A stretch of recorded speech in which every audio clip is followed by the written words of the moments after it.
Yeah, Biff Byford from Saxon. From Saxon.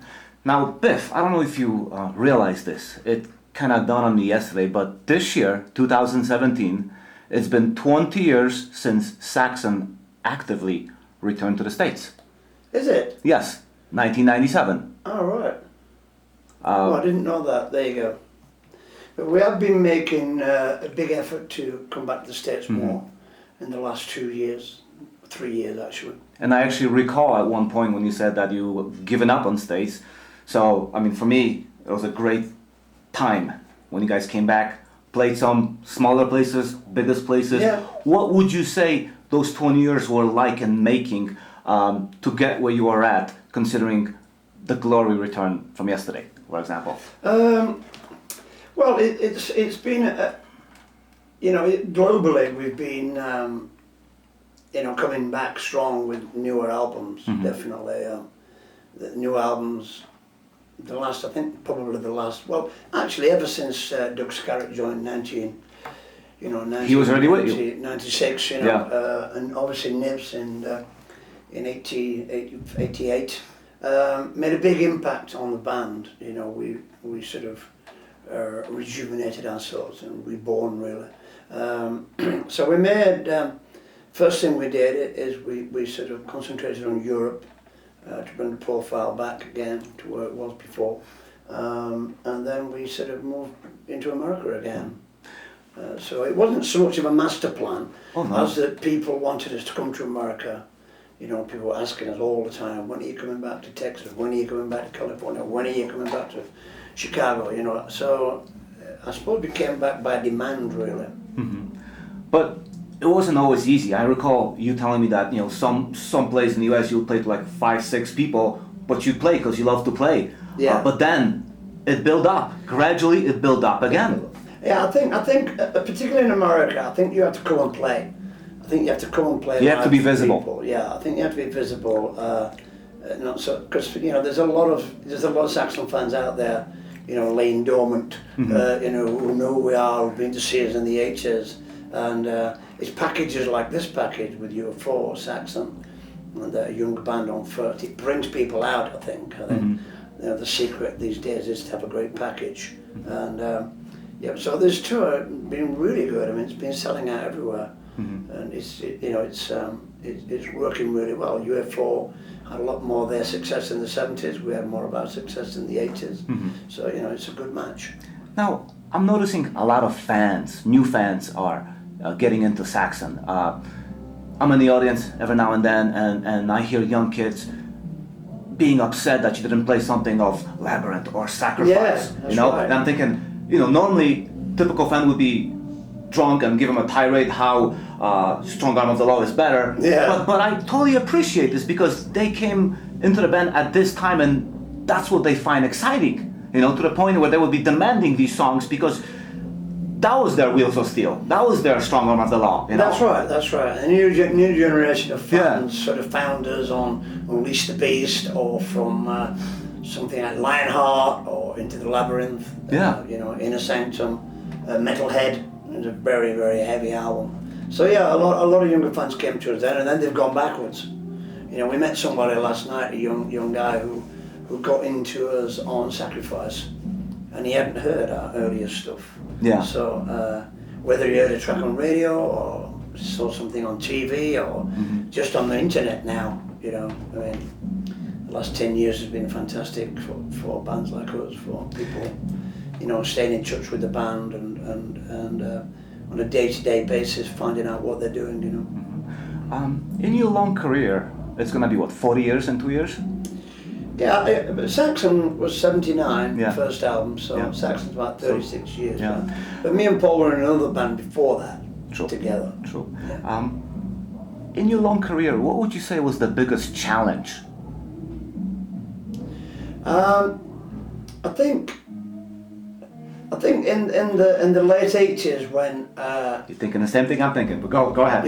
when the late 80s when another movement arrived. A lot of people went to the grunge, to the Seattle thing, Nirvana and Pearl Jam, which is fantastic. But kids just went really towards that, like they went to punk music in the True, 70s, I true. suppose, because it's a new energetic style. And even back in 1997 when you came back, it was still not the safest time to be back. No, it wasn't the safest time.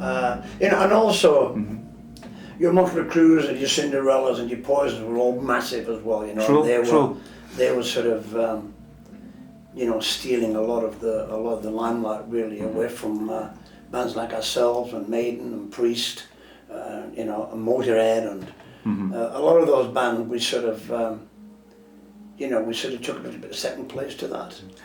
But you have to keep together and survive through the times. To me, one of like the biggest kind of challenges for bands like Saxon was being sidetracked by the record labels. Into more commercial sounding records. Record companies want and need to sell their albums. True. So if you start writing songs that are more radio friendly, then the record companies tend to like that. So I think a lot of us did tend to do that, write songs that are a little bit more radio friendly, and probably that was a mistake of the time. Some bands had huge success with it, like Turbo Lover, Priest. It was a huge hit. Def Leppard did, but it didn't work. Def Leppard changed completely though from what they were when they first started. But it didn't really work for Saxon. Didn't work for Crocus and so on. No, it didn't. It worked. We had a strong following for what we were. Yeah. True. And after that 90s period, we pulled it back together.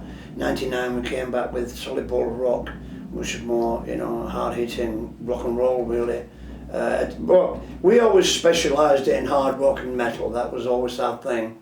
That we always had a heavier side to us, and we also have a very melodic side to us. So mixing those two styles together is the Saxon sound, really. So we got back to that a bit, and it worked for us ever since, really. True. Not too long ago, one of Saxon's biggest supporters passed away, Lemmy, with whom you played until the very, very end. We did. I read recently, probably the best compliments a band could hear from a different band. Lemmy said that Motorhead always played better when Saxon went on before him. Well, that's yeah. What are your thoughts? Because we loved each other, bands, and we'd kick each other's arse. That was like a great friendly competition. We'd like go on and rip it up, and then they'd go on and rip it up, and we'd be taking the mickey out of each other all the time. When I liked Lemmy, I spoke to him a lot via text and in person, and it was a big shock when he died. For me. What are some fondest memories of Lemmy? I mean, you spent a lot of time with Lemmy. It was crazy actually. He was a hard drinking, gambling man, no doubt about it, and he liked to womanize as well, And I have a text on my phone from him about 4 days before he died, and we broke. The tour broke up for Christmas break in Scandinavia, and he flew back the next day for some birthday party, I think, and he sent me a text message saying, "Thought you guys were brilliant. Looking forward to the next half of the tour." And we were starting in UK in January, but he died, before he got there. So it was a bit sad, really. Will there be any tributes for Lemmy from Saxon? Thinking that you've. Well, I've written a song. Me and Nibs have written a song actually on the new album called "They Played Rock and Roll," because that's what Lemmy used to say every time we went on stage. Yeah, we're Motorhead and we play rock and roll. Yeah. So I thought I'd write that song. It's not really. It's really about the time we first met Motorhead, 1979, the Bomber Tour. That's what it's about. It's about that sort of spirit that they had then. And, that's what it's about. Yeah, it's about the Hammersmith. No Sleep Till Hammersmith album was filmed on that tour we did. It was our very first support tour we did. We travelled on the tour bus together. We same hotels together, so it was quite a close thing with you. And we were friends ever since, actually. You mentioned the bomber, and I always think about the bomber hanging over Motorhead. What about the eagle that used to hang over Saxon? Will that ever come to this side of Atlantic? Well, he's been to America. He came to America on the Crusader tour. But since? No, it hasn't been since. But we need a lot bigger venues, to bring that thing over. So we need a platinum album really, and then we can bring it over. But it's a lot of our American fans go to Europe to see the Eagle shows. We're playing a couple of big Eagle shows. We're playing a Crusader show with the Castle, over there as well in Spain. So it's a great thing to have the Eagle. We don't overemphasize it, but it's great to appear on some shows.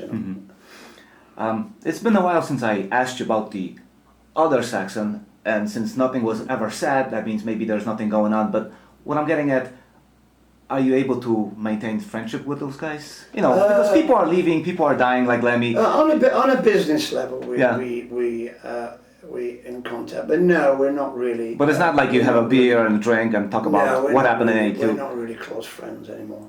Yeah. Are you maybe working towards that, or you're not interested? Okay. We haven't got time. Fair enough. I want to keep that team 20 years. And I put together all the albums you did in last 20 years. And if you recall, 20 years ago, we did a similar interview when you spoke about the beginning up until this lovely thing. Right. So from now on, if you could just show the album and just say a few things about it. Well, yeah, I can go through. Yeah. Where does it start? It starts at Unleash the Beast. It's all in chronological order because 20 years ago, you came back with that record here. And then just review the last 20 years up until now. But I think that one was the first though of the new albums. No, that came later. Are you sure? Yeah, I'm positive. Unleash I'm wearing the shirt for a reason. Right, you're probably right, yeah. Well, this was Doug Scout's first album. Yeah. Unleash the Beast. And it's great, actually. The song is great. And it's a new style of Saxon, really. More fluid. Because although Graham was a great guitarist, it wasn't not as fluid as Doug is. And together, Paul and Doug can play much more sort of faster, melodic songs. So this was a great start for us. The next one is Metalhead, I think. Yeah. This one. Much heavier record. It's a great album. We went to the dark side for this album, and this album is a benchmark album because a lot of bands wanted to sound like this after we released it. It wasn't so big with the fans at first because it was a little bit dark, and there was no Wheels of Steel on there. And loved it. But there is a couple of songs on there. Conquistador is a great melodic song. What Goes Around, but Song of Evil and stuff like that. Sea of Life. It's a nice album. I love this album. And I love the tour that actually followed throughout the US with Udo. That's right, yeah. We did two of those. Yeah. Killing Ground. Yeah. Very different than Metalhead. Yeah, well, we'd done our dark thing, so we wanted to do a more melodic album, and that's it. It's great, really. I mean, Killing Ground. Some really progressive influences there. Yeah, me and Paul were quite into prog rock, and we played a lot of prog rock in the early days. I chose Court of the Crimson King as the cover version. But yeah, again, it's a mixture of metal and hard rock, like we like to do that.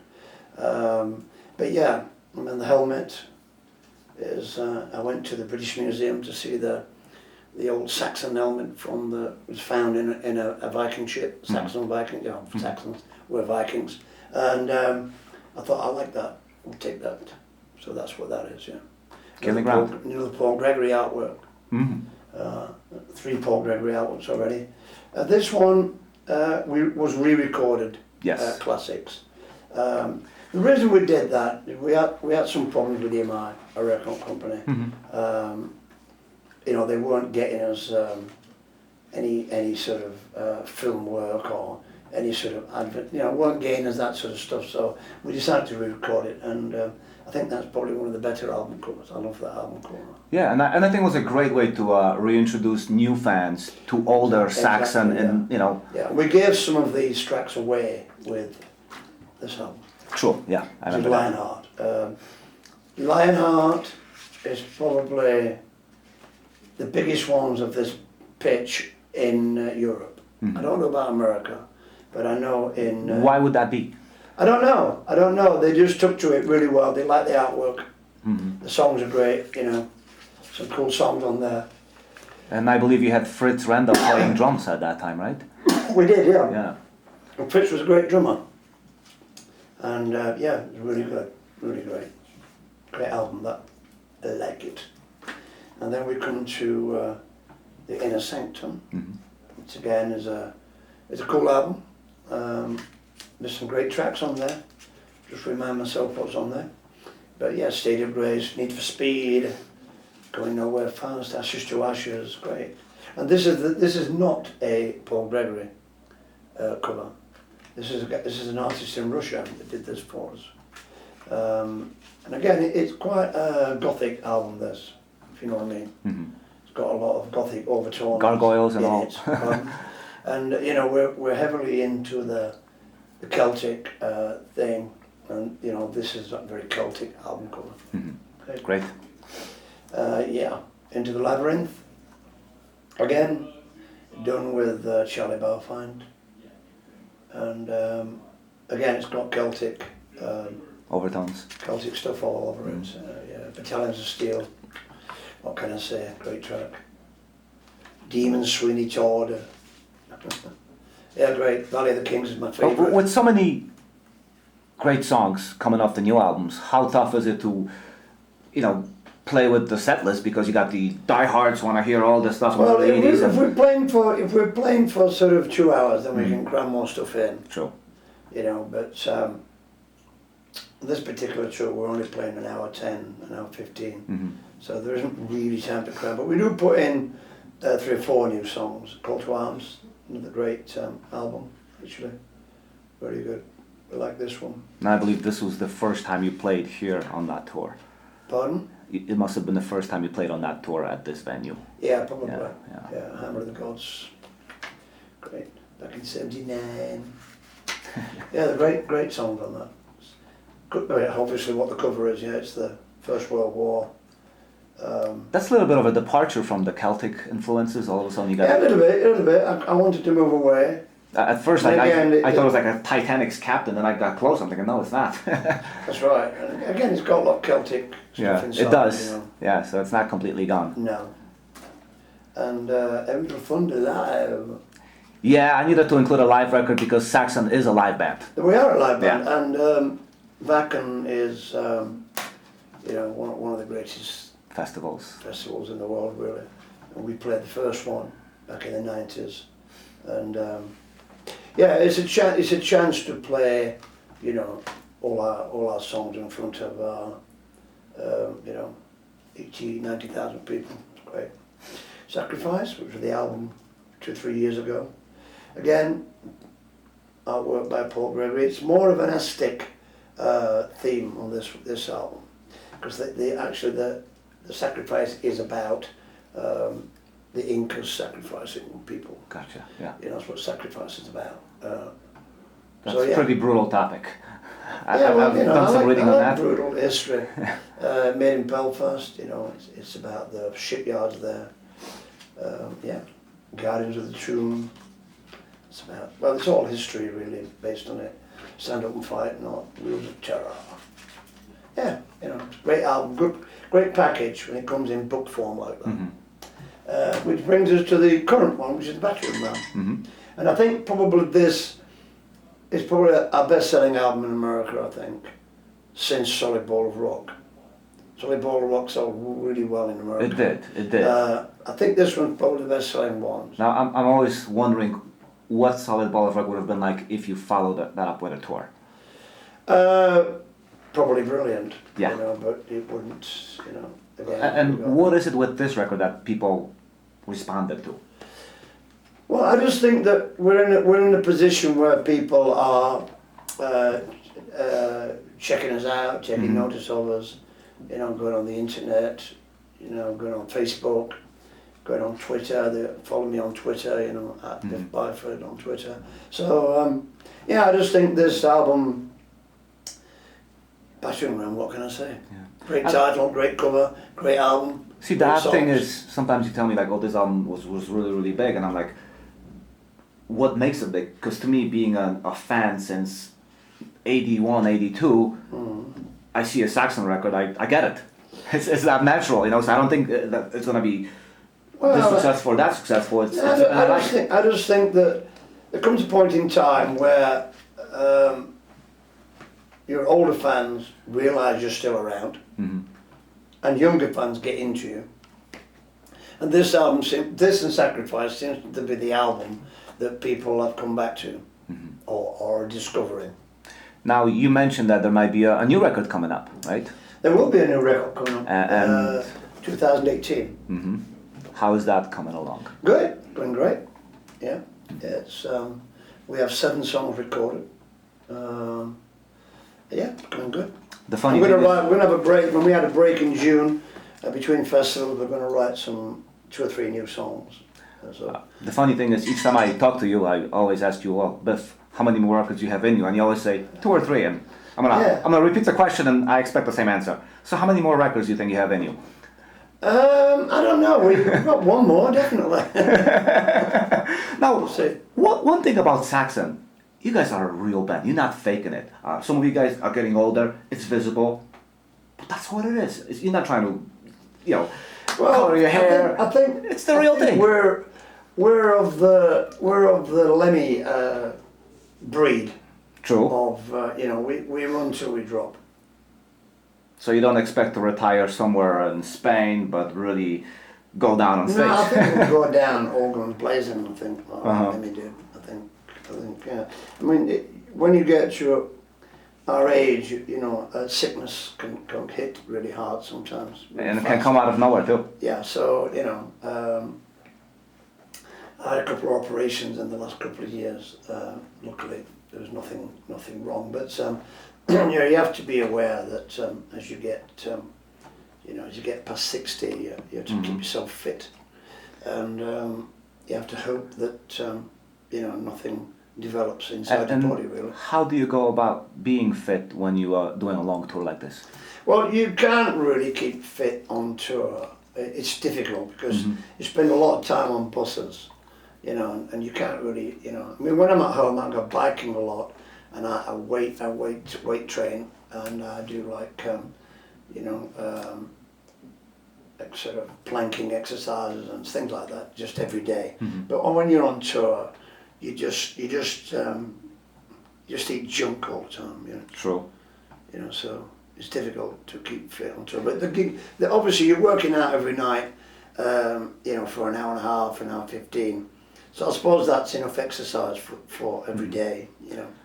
What would you say is getting more difficult as you get older, when you have to be in the band and actively everything band gets duties? difficult as you get older, you know. The physically moving about, you know, you're not as, you know, you tend to stiffen up more. Luckily, we're pretty cool on that, you know, we haven't really got to that stage yet. But yeah, you're fighting the age thing all the time. But we don't really think about it, to tell you the truth. We don't